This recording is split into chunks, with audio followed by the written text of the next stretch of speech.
మాట అధ్యక్ష, హైదరాబాద్ చరిత్రలో ఒక మైలురాయిగా నిలుస్తుందని, హైదరాబాద్లో పెద్ద అద్భుతం జరగబోతున్నదని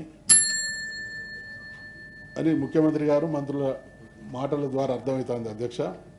అయితే ఈ ప్రాజెక్టు వ్యయం విషయంలో మాత్రం సరే ఇంకా పూర్తి స్థాయి క్లారిటీ రాలేదు కాబట్టి కొంత కన్ఫ్యూజన్ ఉండొచ్చు, ఇంకా హెచ్చుతగ్గులు ఉండొచ్చు. ఒకానొక సందర్భంలో 50,000 కోట్లు అన్నారు అధ్యక్ష, మరో సందర్భంలో 70,000 కోట్లని ఒక మంత్రి గారు అన్నారు అధ్యక్ష. గౌరవ ముఖ్యమంత్రి గారు ఇటీవల 1,50,000 కోట్లతో దీన్ని డెవలప్ చేస్తామంటున్నారు, సంతోషం. కానీ కేటాయింపులు మాత్రం చాలా స్వల్పంగా ఉన్నాయి అధ్యక్ష. మొదటి సంవత్సరం కాబట్టి కేటాయింపులు స్వల్పంగా ఉంటే ఉండొచ్చు, కానీ ఈ రకమైనటువంటి కేటాయింపులతో మన డ్రీమ్ ప్రాజెక్టును పూర్తి చేయడం సాధ్యం కాదు. కాబట్టి పెద్ద ఎత్తున మరి రాబోయే రోజులలో దీనికి నిధులు కేటాయిస్తే అది వారి చిత్తశుద్ధికి, నిబద్ధతకు, నిజమైనటువంటి కన్సర్న్కు నిదర్శనం అవుతుంది అనేటువంటి విషయాన్ని మనవి చేస్తానన్నది అధ్యక్ష. ఇది ఒక రకంగా ముఖ్యమంత్రి గారి మానస పుత్రికలాగా నేను భావిస్తూ ఉన్నాను అధ్యక్ష. ఈ మధ్య అంటే గవర్నమెంట్ కొన్ని విషయాల్ని చాలా గొప్పగా చెప్పుకునేటువంటి ప్రయత్నం చేస్తూ ఉన్నది. గతంలో వాళ్ళు చేయలేదు, మేము ఇచ్చిన మాట ప్రకారంగా బ్రహ్మాండంగా చేసి చూపిస్తున్నాం అని ప్రభుత్వం మాట్లాడుతూ ఉన్నది అధ్యక్ష.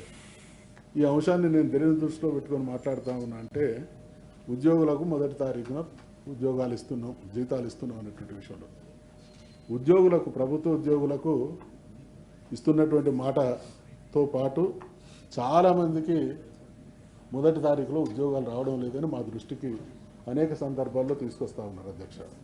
ఈ రకంగా రెగ్యులర్గా ఫస్ట్ తారీఖు లేదా ఒక్కొక్కసారి కొన్ని నెలల పర్యంతం కూడా మాకు జీతాలు రావడం లేదని అంటున్నటువంటి వర్గాలు కూడా ఉన్నాయి అధ్యక్ష.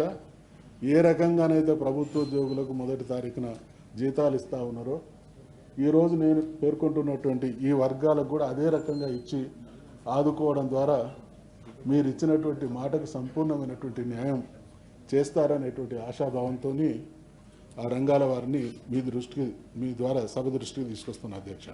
అంగన్వాడీ, ఆశా, కుక్కం హెల్పర్, పారిశుద్ధ కార్మికులు, కాంట్రాక్ట్ ఉద్యోగులు, part time, time scale, guest లెక్చరర్లకు ఒక్కొక్కసారి నెలల పర్యంతం కూడా కొందరు ఇందులో ఉద్యోగాలు రానటువంటి వాళ్ళు ఉన్నారు అధ్యక్ష. దీన్ని దృష్టిలో ఉంచుకొని చర్యలు తీసుకోవాల్సిందిగా, వాళ్ళకు కూడా సకాలంలో ఉద్యోగాలు ఇచ్చి వాళ్ళకి ఇబ్బందులు లేకుండా ఆదుకోవాల్సిందిగా మరొకసారి విజ్ఞప్తి చేస్తూ ఉన్నా అధ్యక్ష.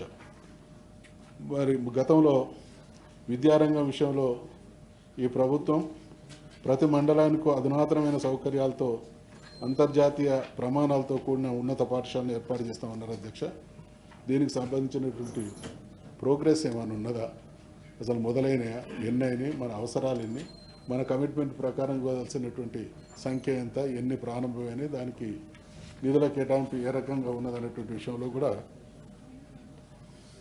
తమరి ద్వారా ప్రభుత్వ దృష్టికి తీసుకొస్తున్న అధ్యక్ష. తమరి ద్వారా ప్రభుత్వం వివరణ ఇస్తుందని కూడా ఆశిస్తున్నా అధ్యక్ష. వైద్య రంగం,